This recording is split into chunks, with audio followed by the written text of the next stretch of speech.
दोस्तों, जाने अनजाने में हम कुछ ऐसी गलतियां कर देते हैं जिसका पछतावा हमें बाद में होता है। हमें जब अपनी गलती का एहसास होता है तब तक बहुत देर हो जाती है। तब तक हम बर्बाद हो चुके होते हैं। तो आखिर वह जीवन में कौन कौन सी गलतियां हैं जिसके बारे में हमें पता नहीं है, जो हमें बर्बाद कर रही हैं। तो आइए आज इस कहानी में यही बात करते हैं कि इंसान की कौन कौन सी गलतियां हैं जो उन्हें बर्बाद कर देती हैं। अपनी गलतियों के बारे में यदि हम पता कर लें तो हमारा जीवन सुखमय बन सकता है। बहुत समय पहले की बात है। एक नगर में एक धनी सेठ रहा करता था। उस सेठ के पास सभी तरह की सुख सुविधाएं थी, लेकिन उसकी कोई संतान नहीं थी। संतान के दुख में वह हमेशा चिंतित रहता था। फिर एक दिन उसे पता चलता है कि उसकी पत्नी गर्भवती है। वह बहुत प्रसन्न हो जाता है। फिर उसने अपनी पत्नी का खूब ख्याल रखा। ऐसे में एक दिन उसके घर पर एक पुत्र का जन्म होता है। सेठ पुत्र के जन्म पर बहुत ही प्रसन्न था। उसने पूरे नगर में मिठाई बंटवाई और उसकी खुशी का कोई ठिकाना न था। देखते ही देखते उसका पुत्र बड़ा हो गया और सेठ ने अपने पुत्र को गुरुकुल में भेजने का निर्णय किया ताकि वो पढ़ लिख कर एक विद्वान बन सके। अभी उसके पुत्र की ज़्यादा उम्र नहीं हुई थी, लेकिन उसने छोटे ही उम्र में अपने पुत्र को गुरुकुल में भेज दिया। गुरुकुल में वो बालक अच्छे से शिक्षा ग्रहण करने लगा, अपने गुरु की सारी आज्ञाओं का पालन करता। ऐसे में वह बालक वहाँ का सबसे होनहार विद्यार्थी बन गया। गुरुकुल में उस बालक ने सारे वेद पुराण शास्त्र सबका अध्ययन किया और बहुत बड़ा विद्वान बन गया। गुरु भी उस बालक से बहुत खुश थे। वह खुश थे कि इसने छोटी ही उम्र में इतना सारा ज्ञान अर्जित कर लिया है। लेकिन वह कहते हैं ना कि समय कब बदल जाए किसी को पता नहीं रहता है। ऐसे ही एक दिन किसी प्राकृतिक आपदा की वजह से उसके माता पिता की मृत्यु हो जाती है। तब जब उसके पिता की मृत्यु हुई थी तब तक उस बालक की शिक्षा पूर्ण नहीं हुई थी। और जब उस बालक को पता चला कि उसके माता पिता अब इस दुनिया में नहीं है, उसका सब कुछ बर्बाद हो चुका है, उसका इस संसार में कोई नहीं है, तो उस बालक का सांसारिक मोह माया से मन उठ गया और उस बालक ने निश्चय किया कि अब वह गुरुकुल से शिक्षा पूर्ण करने के बाद यहाँ से अपना संपूर्ण जीवन लोगों की भलाई में व्यतीत करेगा। और जब उस बालक की शिक्षा पूर्ण हो गई उसके बाद वो बालक सन्यासी बन गया और वह सांसारिक वस्तुओं से दूर हिमालय के जंगल में चला गया। वन में जाकर उसने लंबे समय तक तपस्या की। तपस्या पूर्ण करने के बाद उस सन्यासी ने लोगों को शिक्षा देना प्रारंभ कर दिया। समय के साथ साथ उस सन्यासी की चर्चा चारों तरफ होने लगी और दूर दूर से लोग उसके पास शिक्षा ग्रहण करने के लिए आने लगे। बहुत से लोग उसके पास अपनी समस्याओं का समाधान खोजने के लिए भी आने लगे। सन्यासी सभी लोगों की समस्याएं बड़ी आसानी से सुलझा देता, जिस वजह से वह पूरे राज्य में मशहूर हो गया था। लेकिन जिस नगर में वो रहता था उस नगर का राजा एक क्रूर व्यक्ति था। जब राजा को उस सन्यासी के बारे में पता चला तो उस राजा ने उससे मिलने का निश्चय किया। अगली सुबह राजा अपने महल से उस सन्यासी से मिलने के लिए निकल गया और उस सन्यासी की कुटिया के बाहर पहुंच गया। और फिर सन्यासी ने जब उस राजा को देखा तो राजा उस सन्यासी को देखता ही रह गया। उसके चेहरे पर एक अलग ही तरह का तेज था। जब वो उस सन्यासी के पास पहुंचा तब राजा को अपार शांति का अनुभव हुआ। उस राजा ने सन्यासी को प्रणाम किया और उनके पास ही बैठ गया और उनसे वार्तालाप करने लगा। राजा पहले ही मुलाकात में उस सन्यासी के व्यक्तित्व से इतना प्रभावित हुआ कि उसने उसी समय से अच्छाई की राह पर चलने की ठान ली और मन ही मन सोचने लगा कि इतनी छोटी सी मुलाकात में जब यह सन्यासी मुझे इतना बदल सकता है तो अगर यह हमेशा मेरे साथ रहने लगे तो मेरी तो जिंदगी ही बदल जाएगी। यही सोचकर वह राजा उस सन्यासी से महल चलने का आग्रह करने लगा। राजा का आग्रह सुनकर सन्यासी मना नहीं कर पाया और वह उसके साथ चलने को तैयार हो गया। राजा सन्यासी को लेकर राजमहल की ओर चल दिया।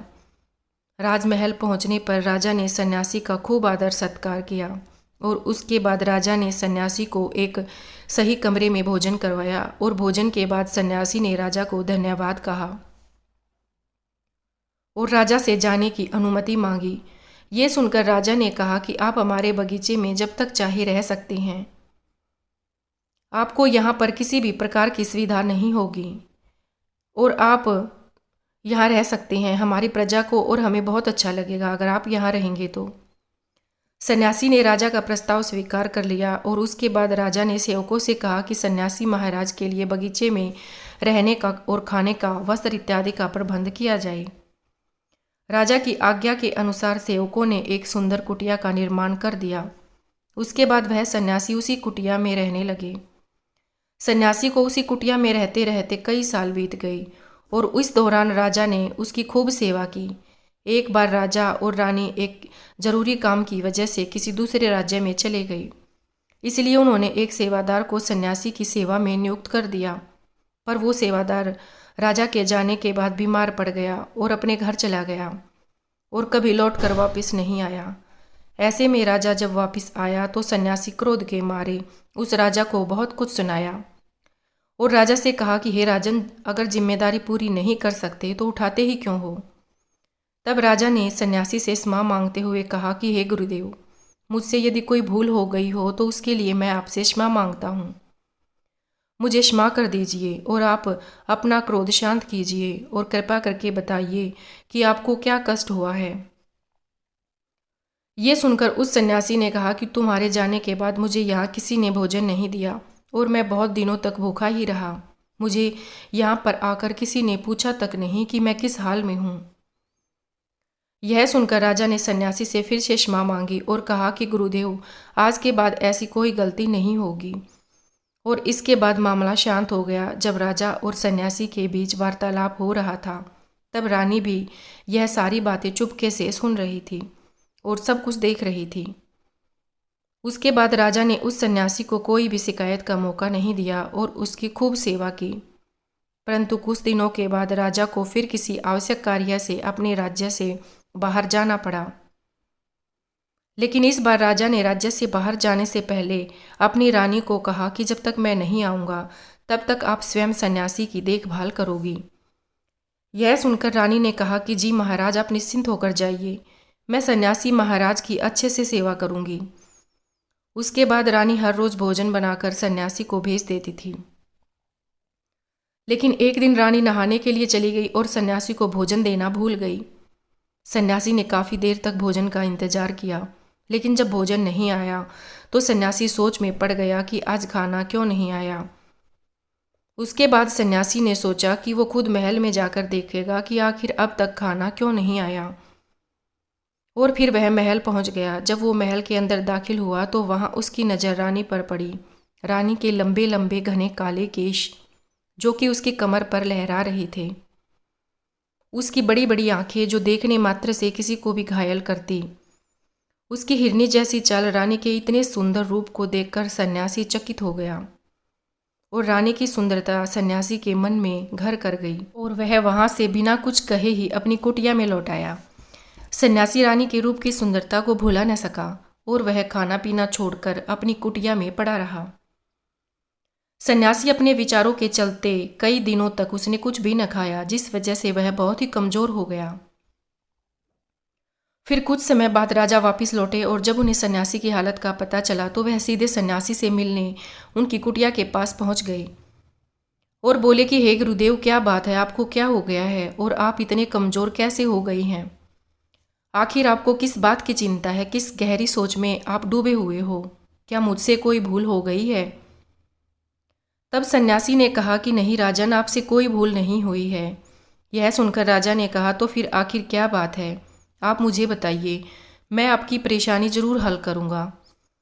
ये सुनकर सन्यासी ने राजा से कहा कि हे राजन, मैं आपकी रानी की अद्भुत सुंदरता को देखकर उनके विचारों में खो गया हूँ और अब मैं रानी के बिना जिंदा भी नहीं रह सकता।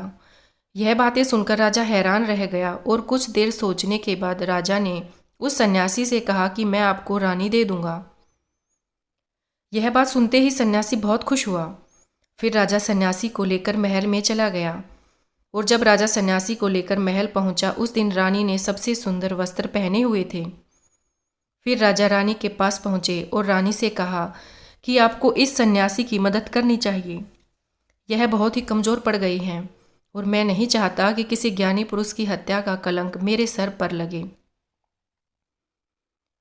उसके बाद राजा ने रानी से पूछा कि क्या आप इस कलंक को अपने सर लेना चाहेंगी।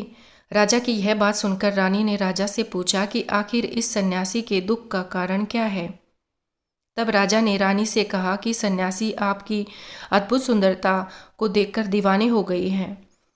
राजा की यह बात सुनकर रानी ने कहा कि राजन, आप चिंता न करें और मेरे ऊपर सब कुछ छोड़ दें। मुझे पता है कि मुझे अब क्या करना है। उससे आपके ऊपर ना तो सन्यासी का हत्या का पाप लगेगा और ना ही उससे मेरी पवित्रता का नाश होगा। रानी की यह बात सुनकर राजा ने रानी को सन्यासी को सौंप दिया। उसके बाद सन्यासी रानी को लेकर कुटिया में पहुंचे। कुटिया के अंदर दाखिल होकर रानी ने सन्यासी से कहा कि हमें रहने के लिए घर चाहिए, हम इस झोपड़ी में नहीं रह सकते। यह सुनकर सन्यासी राजा के पास गया और राजा से बोला कि हे राजन, हमें रहने के लिए एक घर चाहिए। सन्यासी की बात सुनकर राजा ने उनके लिए घर का प्रबंध कर दिया। फिर सन्यासी रानी को लेकर घर पहुंचा। जब रानी सन्यासी के साथ उस घर में पहुंचा, तब रानी ने कहा कि यह घर तो बहुत गंदा है, इसकी हालत तो बहुत ख़राब है, मैं इस घर में नहीं रह सकती।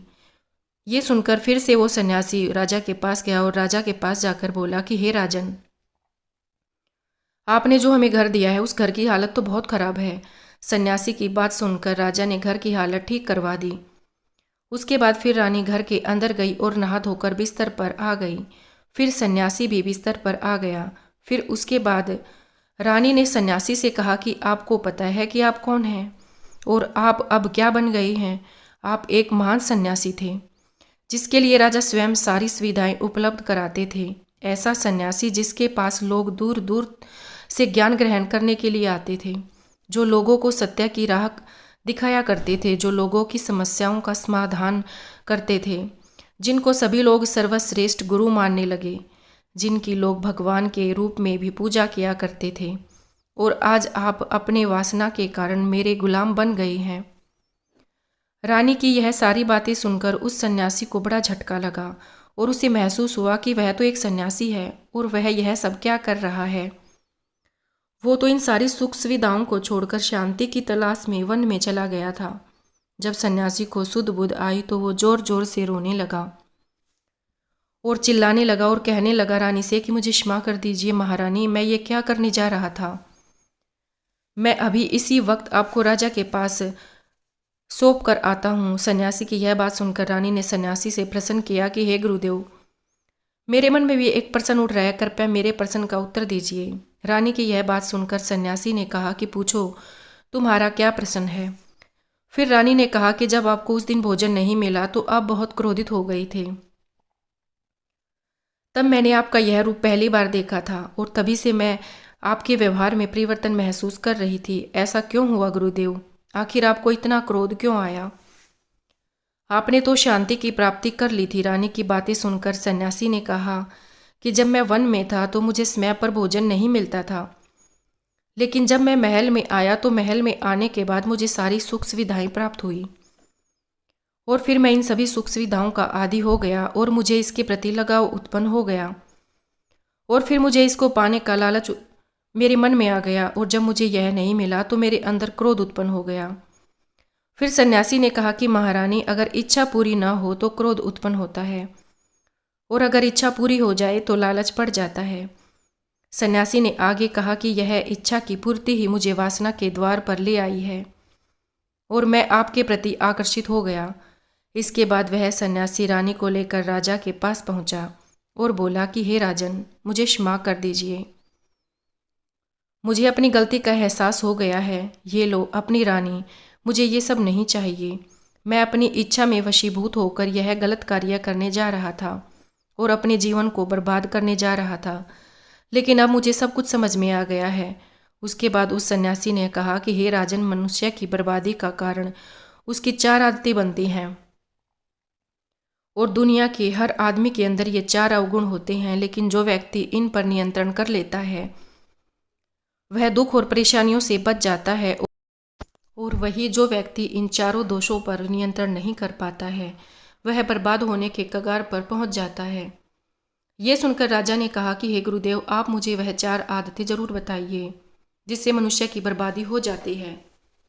फिर सन्यासी ने मनुष्य को बर्बाद कर देने वाली 4 आदतों के बारे में बताया कि हे राजन, मनुष्य को बर्बाद करने वाली पहली आदत है उसकी इच्छा, क्योंकि इच्छा ही दुनिया के हर एक व्यक्ति के अंदर पहला अवगुण होती है।